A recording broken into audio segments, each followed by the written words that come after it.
Welcome to the last breakfast. Please enjoy the video. You begin by preparing a confined environment so dependencies do not leak. Create a venv and activate it. Install Python 3. 11 Plus and the framework you chose, for example Fast API for async speed or Flask for simplicity. Once done, scaffold routes, a basic app factory, and a requirements file. Make sure to initialize Git now and commit your working scaffold. This saves time and gives you a rollback point. You will iterate from this reproducible baseline. You now implement the core.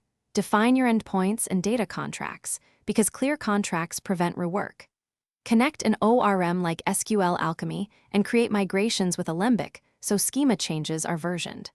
Once data is reliable, add caching with Redis and background processing via Celery or RQ to keep requests fast.